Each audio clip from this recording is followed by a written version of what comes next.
Yeah.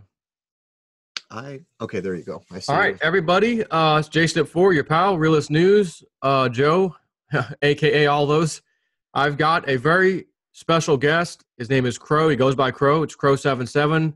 He has a website spelled the same way as you can probably see on the screen in a minute. CRR, two R's, CRROW 777 radio.com, is it?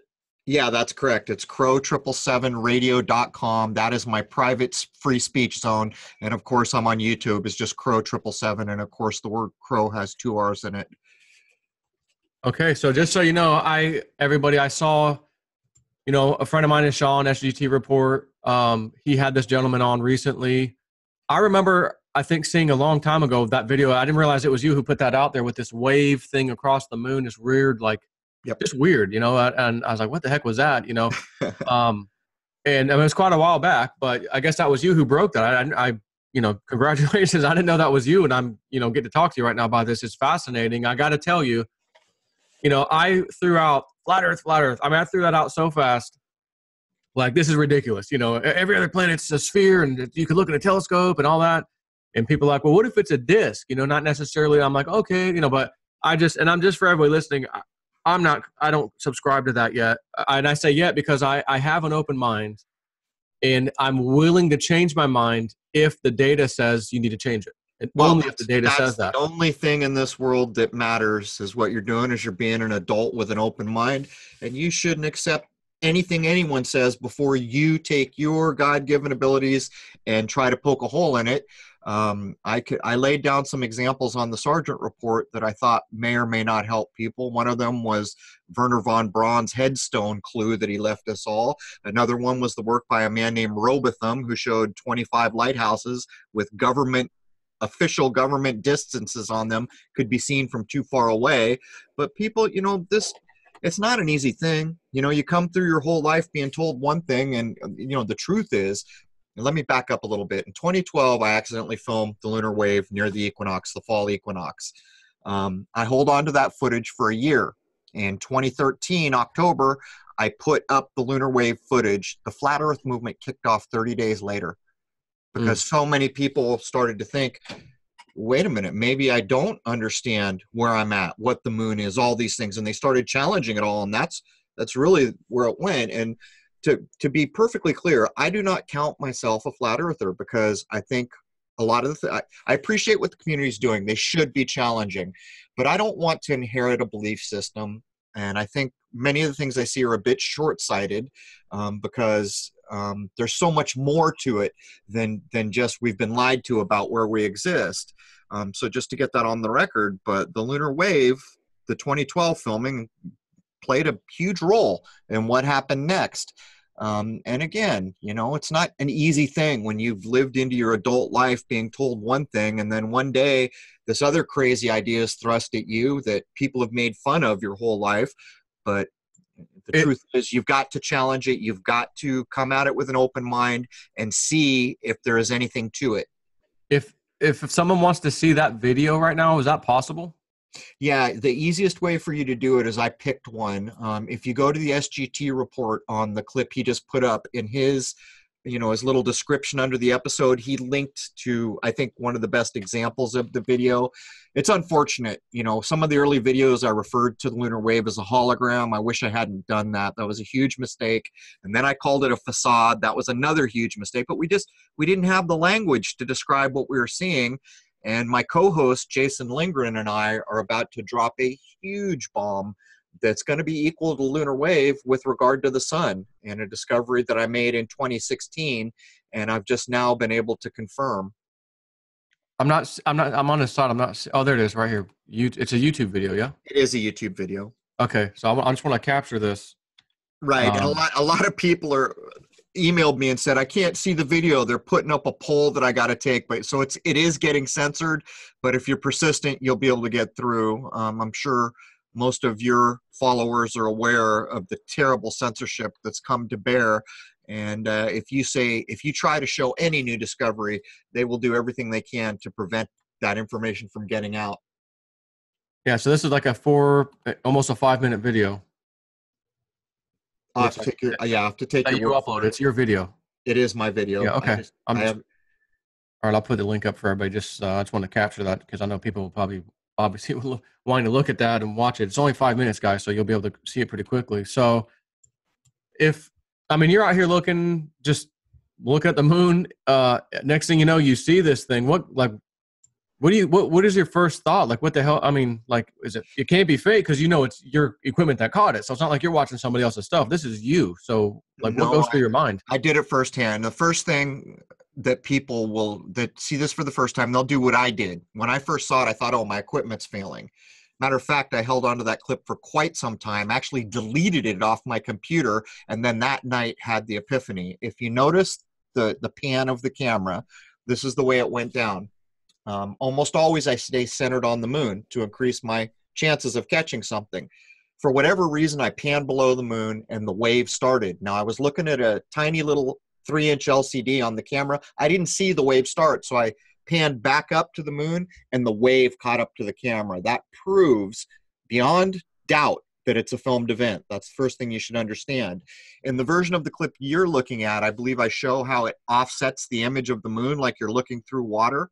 Yep. If you pick a landmark, you'll see that both waves offset the entire image of the moon. These are hard things to talk about because people come from the background they come. Some are very religious, some are not religious. And so the language that I have to use to try to describe it, I have to be careful or people shut down. So I will say this. If you're a religious person, the Bible talks about a thing called the firmament. I think that's what's playing into this. I call it a hard, fast boundary. What is the firmament? If I've never heard that word in my life, what is that? What is that? Why would the Bible talk about that? What does it mean? It's not just the Bible. It's every major religion in the world has some kind of text that says something to the effects of the firmament divides the waters from the waters. Okay, people can go to whatever religious tradition they follow and look up the idea of the firmament so that it's in line with the life they're living, so they can relate to it in some way. But I also have been on the record a few years ago. I came out and I said it's quite likely that space is some kind of liquid. And again, this is echoed in many of the major religions of the world, certainly Christianity. Anyone who's been raised as a Christian will understand these ideas. But I guess I'll leave it there. I just have to, I tried to put it out so people can go investigate it for themselves. You know, just because I say a thing doesn't make it true. You need to go do investigation, try to rip it apart, and try to see if there's value there for you. That's the best I can do. So what do you think? Do you know what this wave might have been, or you're still trying to figure that out? Well, we're about to do an episode 150 on Crrow777 Radio that's going to uncover a huge discovery about the sun. And this also relates to scriptural things that people have been exposed to, but suffice it to say that the moon that we see is not a rock in space. Early on, as I mentioned, I made the mistake of calling it a hologram. I wish I never would have done that, but it's a light and you couldn't walk on it with boots if you wanted to. What we're going to lay down about the sun will further delineate what we think is probably going on. And you've got to realize we don't have a multi-million-dollar jet to fly up there and take a first-hand look, or a hot air balloon. You know, we have the tools that we have here, but the sun footage that I captured through a hydrogen alpha solar telescope with a full spectrum camera will start to really show people some possibilities they've probably never considered before. Is whatever you're going to talk about or show with the sun, can you tell any more right now, or you want to make people wait for that? Similar thing as the moon. As I told you, the moon is not a rock in space. You're looking, you know what it's like? I just talked about this on the Sergeant Report. You know the DreamWorks trailer? I saw it. Yeah. Oh, yeah. I saw that. Okay. From Sean put it up. So in almost every Eastern religion, the idea of an illusion is always demonstrated by the moon being reflected on the surface of a lake. Now, in the DreamWorks, they put this in your face. You see the moon, and then all of a sudden this fishing bobber lands on it, and you realize, oh, it's not the moon, it's reflected on water, and they follow the little fisherman up sitting on the moon fishing for souls. That is the idea that they've encoded there, and we'll elaborate more on that this Thursday when we finally produce the the astounding capture that I made in 2016 on multiple occasions with some pretty high-end solar telescopic equipment. So what does that tell us then? If the sun's doing kind of the same thing that the moon did that you caught, they're both doing it. I mean, what does that mean? I guess we got to find out. We're still looking. You're still trying to figure it out. It means that the space agencies in this world exist for one reason, and that is to ensure you know nothing about what is above your head. And I kind of liken it to this. Consider this. You know how children believe in all kinds of fantasies, and adults can recognize those fantasies right away? Yep. Now consider this. What if most of the adult humanity is believing in fantasies? What that would mean is that every decision they make in their life is based on erroneous information. But further than that, if you don't understand where you exist, how can you possibly understand where you can go from here? Yeah, that's a good point. And it's just, it'd be the equivalent too of, like when the conquistadors came and, met the indigenous peoples. These guys were superior, far more intelligent, had technology beyond, the wildest dreams of the indigenous people. But they're still the same human beings. I mean, they're both human beings, but one was just way smarter, way advanced than the other one. So these secret societies, in my opinion, those are those people who you're talking about, like the rest of us, are the parents, and we're the kids. They get to know all the knowledge. They get to have all the big corporations. They get to have all the technology, and they use it against us, and they just keep enriching themselves, keeping us in debt so we can never fund our own, explorations and that kind of thing. Because none of us have the money to do it. We got to go through them. We got to watch their live streams. Like Tesla sending a car up into space. It looks so effing fake. I can't even tell you. That's how you know we're gonna do that. If space exists, we're gonna send a freaking car with a fake astronaut in the car and just let that thing flip through space. Who knows what else is out there? Who cares if it hits something? Let's just throw it out there and let it crash land somewhere. What is this? It's stupid. It's ridiculous. It's beyond ridiculous, but your point is well taken. Consider this. Let's imagine back to a time when we're told kings and queens ruled, okay? So what are you looking at? What's the royal family there, 20, 30 people tops, and they're controlling everything, right? They're controlling entire populations. That's what we're talking about here, controlling populations. And removing variety from systems is a way social engineering seeks to control people. Offering things that cause trouble or things to be afraid of or argue about. These are all social engineering methods that seek to do one thing, and that's to control large populations. So if you accept that there was a time when a king and a queen and its extended royal family, however many people that was, controlled everybody, what do you think was going on in that little royal circle? Damn near every week there must have been a meeting. How do we maintain control here? How do we use the theater? How do we use the music? How do we use the art? How do we use everything at our disposal to control this massive population? And that's never stopped being the case. And one of their biggest tools, in my opinion anyways, which we don't need to get into, I'll just use one word: religion.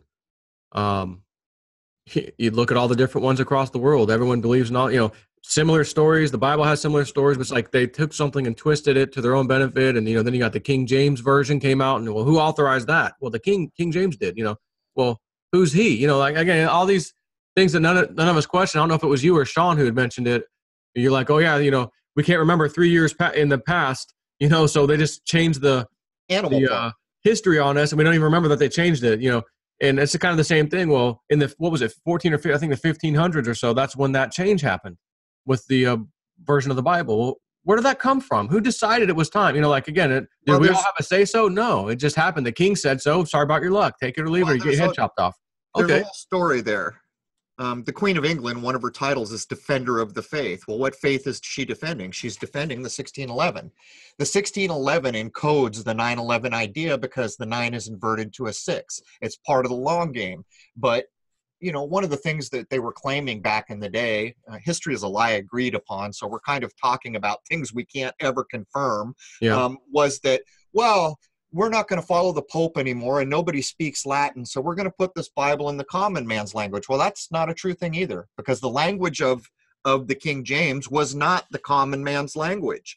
But if you go to Back to the Future, we call it the Marty McFly encoding of 9/11. When he runs up to I saw it. nines. You see on the clock there that the 6 is an inverted 9 encoding the 9/11 idea. Well, we're looking at the long game. The 1611 Bible was that, but it's a shame because all of us are here in this world to grow up spiritually and otherwise. So that's why I never bag on religion, and I never will, because we are spiritual beings, and it's a shame that this religion or that religion or any religious belief gets screwed with in the way we're talking about here. But the fact is, we know a lot more now than we did maybe even in the 60s. And people are sick and tired, and people are waking up, and they're starting to reconsider what is real and what is not real. Yeah, I mean, we had the technology to go to the moon in the 60s, and they lost it, and it got destroyed, and, we can't go back. You're like, are you kidding me? That's the official story we've heard? Like, I know, it's unbelievable that they are claiming a man named Wernher von Braun was the entirety of their ability to go to the moon, and they lost the blueprints and they lost the telemetry data. And so back in a few years in the 60s, we could go to the moon, put people there, and come back safely. But here in the computer age, with all the knowledge and power we have, we couldn't possibly do it again. But then again, Wernher von Braun left us a 9/11 encoded clue on his headstone, which is, I believe, Psalm 191 or something like that, encoding the 9/11 idea. And he basically informs us that the handiwork of God is shown in the firmament. So this man who supposedly made these massive Saturn rockets, biggest to ever be built, that blasted us out into space, is telling us there's a firmament. Really? Really? yeah. I mean, it's a bit of a slap across the face is what it is.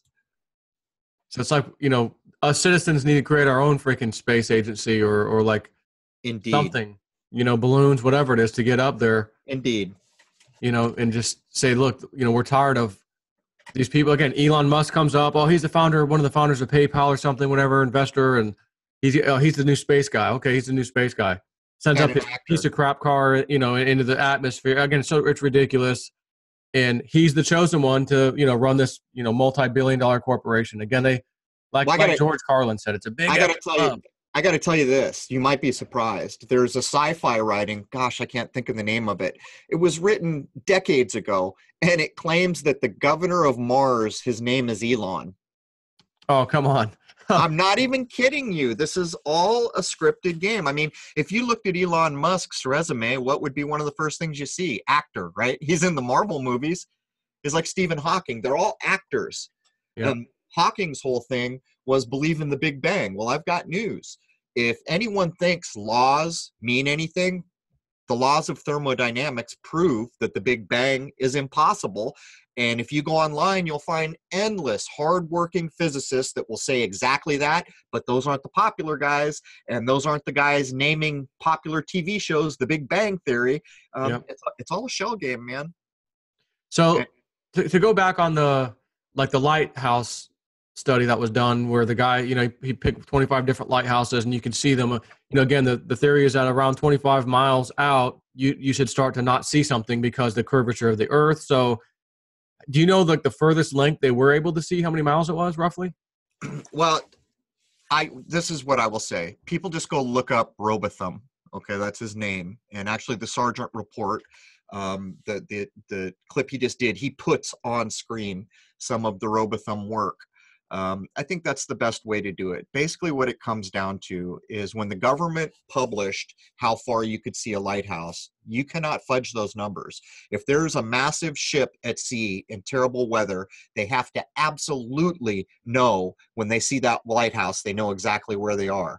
And so what Robotham did was use the government authenticated numbers to show, look, if there was curvature in the earth in the way we're told, we wouldn't be able to see these lights. They sent a guy to debunk Robotham, and he was honest about it. He came in and said, this guy's crazy, and I'm going to show his math is wrong. Well, pretty quickly, he said the opposite. He's all, wow, there is nothing wrong with this math. It is spot on. And so he keeps at it. At the end of the day, this is what the debunker ends up saying. It's clear that Robotham cherry-picked the 25 lighthouses. And as I read that the first time years ago, I started laughing because the truth is, if Robotham found one lighthouse, the curvature model is false. But Robotham found 25 lighthouses. Some of these lighthouses still exist. Some are no longer with us. But the data for each of the lighthouses, whether they exist currently or not, is still, you can still find it and look it up. And that's, you know, there's other things that have gone on, like the Panama Canal. If the curvature model was true, at the center of the Panama Canal, there'd be a bulge of water like a mile high or something like that. I'm pulling from memory. That's probably not an accurate assessment, but people can go look these things up. How long is that canal? Isn't it like 99 miles? I'd have to do a search. I have in my mind that it's close to 100 miles, but I'm really not sure. So let's think about that. If you could actually get on one side of that, one end of that, with, you know, whatever type of camera or lens, and see to the other side, that's kind of where I was going with this question was, well, we're told 25 miles. What if you go, let's say 100 miles, and you can actually see all the way to the end? There's no curvature at 100 miles.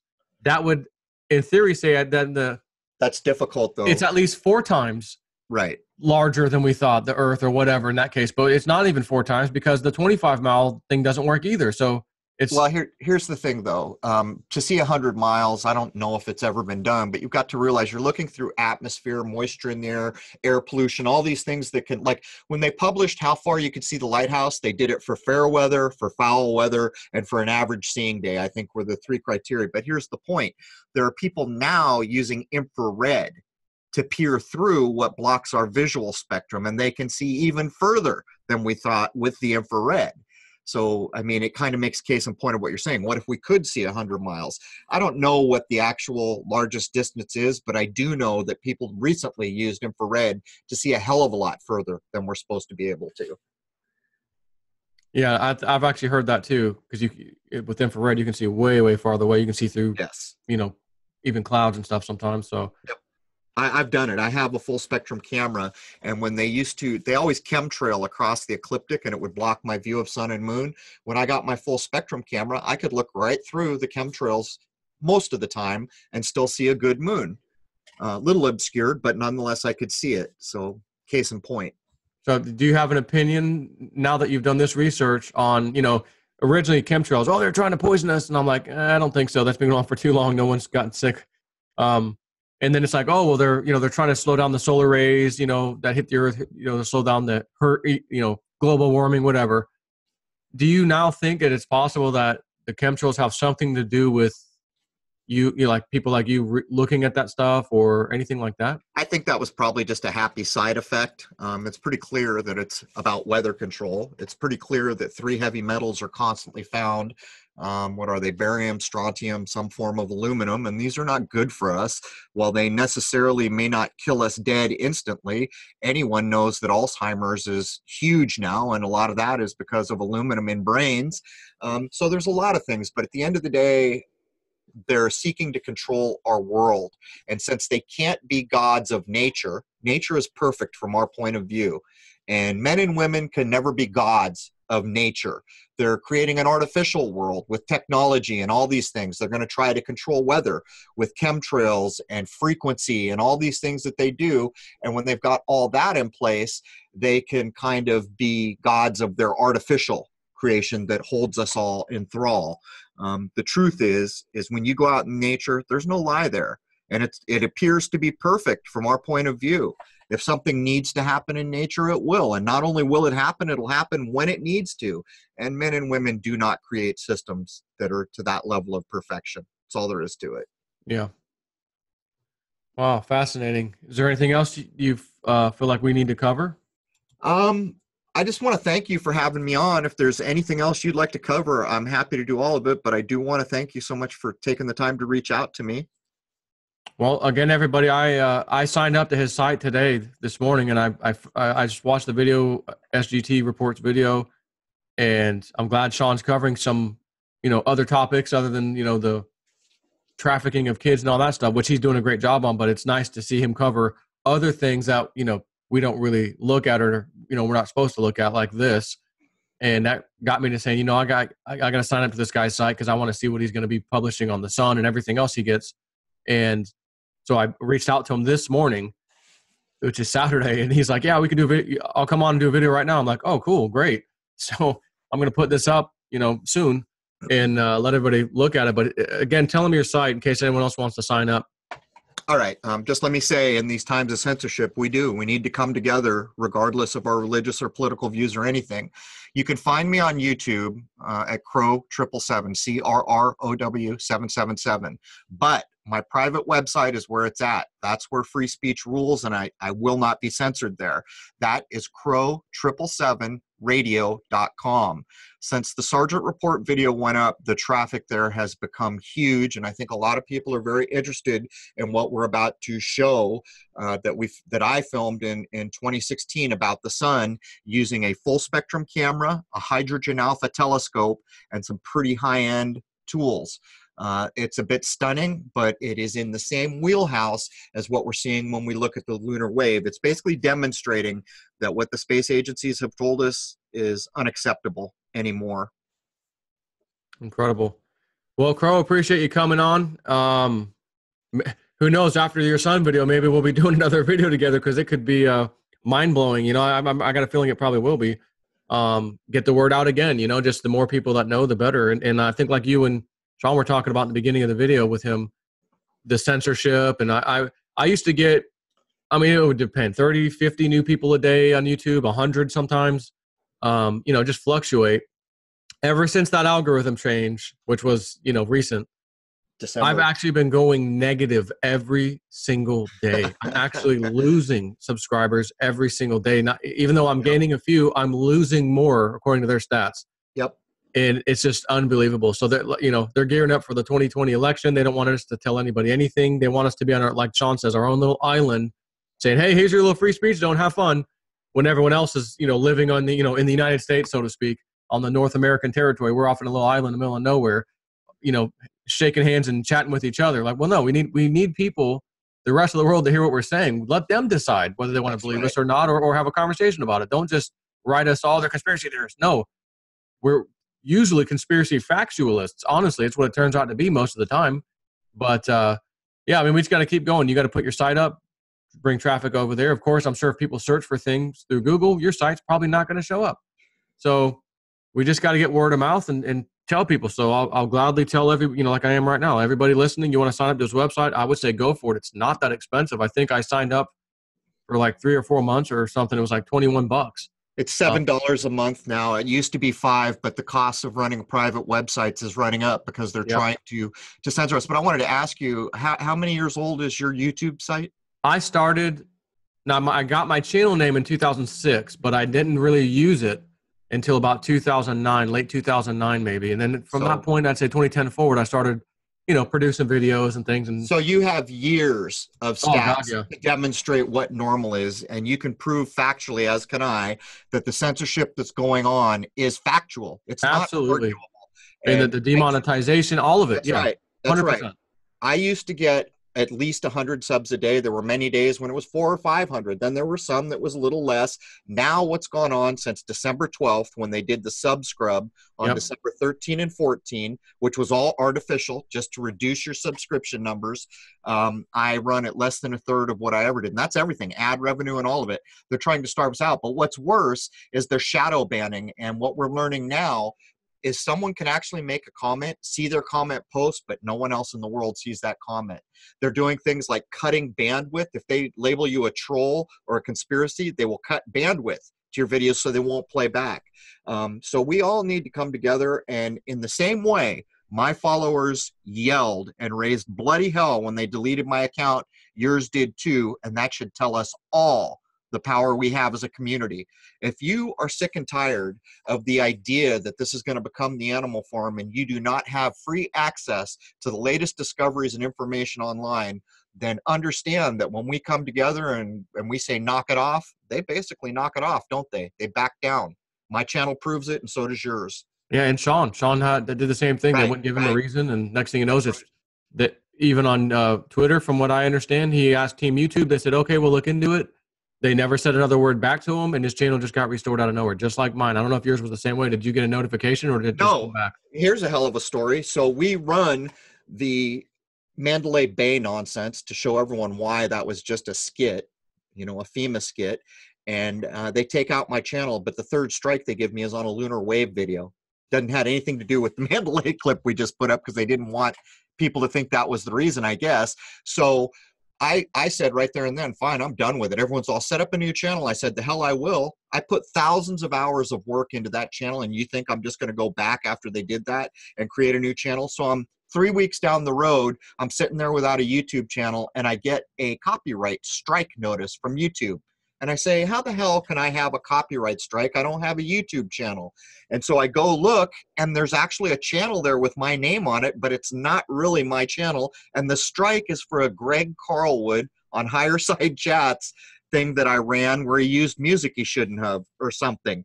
So I'm all, whatever. I'm still done with it. I log in the next day, and there's my channel back with 2 strikes, I might add, but there's my channel back. And from what we can gather, so many people complained that they just reinstated it, but they never told me it was back. They gave me a copyright strike to let me know it was back.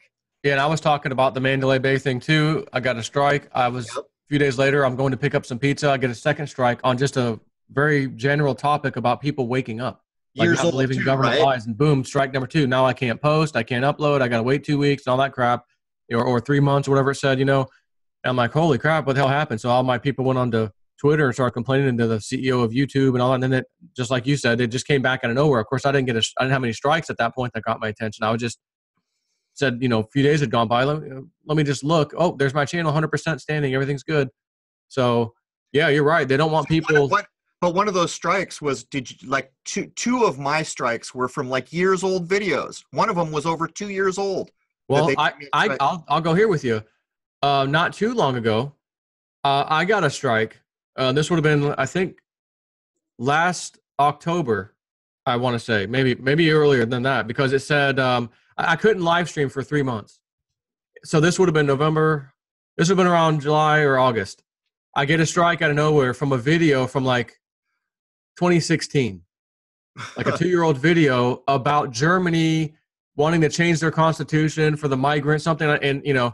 And then I said bonus at end. And I don't know what the bonus at the end was, but I couldn't even, it said, you know, you have 3 days or 6 days to look at the video, blah, blah, blah. I couldn't even go watch it. I clicked on the link. It was, they removed it. So typically they let you go look at your video so that you could complain and say, well, no, here's why I think you shouldn't have done that. Then they do the manual review thing and all that. And I'm like, wow, I couldn't even go watch it. So I get nailed. I can't do live streams for, 90 days. Then it comes back in November.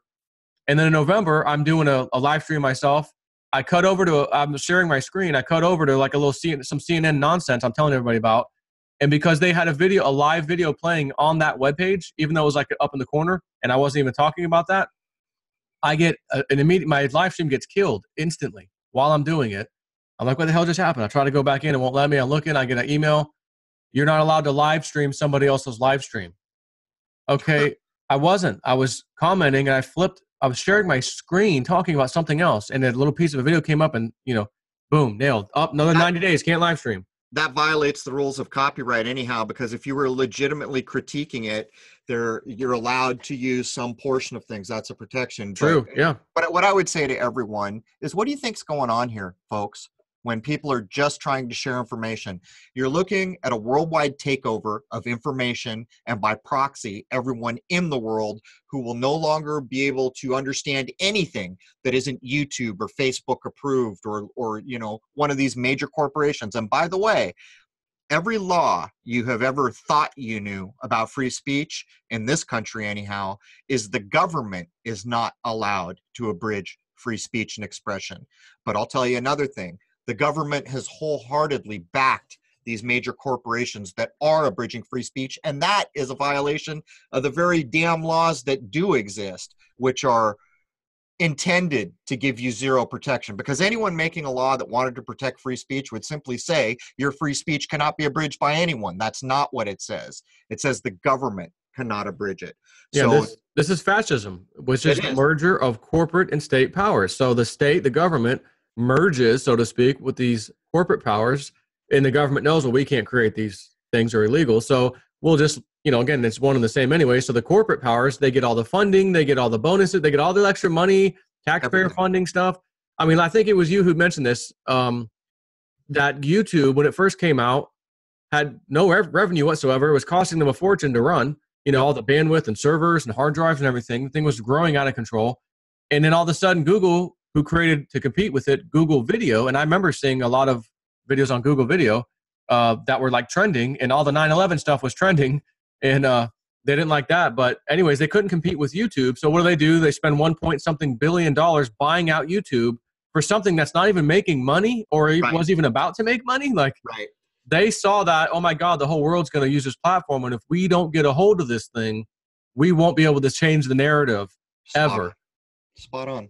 I mean, That's why they bought that sucker. And to get back to your fascism comment, it's never been hidden. Anyone can go look at the two fasces that are in the congressional areas. On the back of the old dimes, those fasces, those are actually displayed prominently in our hallowed halls of government. Anyone can look it up. What do you think those fasces are about? This is the long game we're looking at. But Joe, I want to thank you so much for having me on. I'm happy to come back. I'm happy to come on any show where the people are pleasant and open-minded. So thank you so much. I appreciate it. We'll do this again. Perfect. All right, take care, buddy. All right. Have a good day. Bye-bye.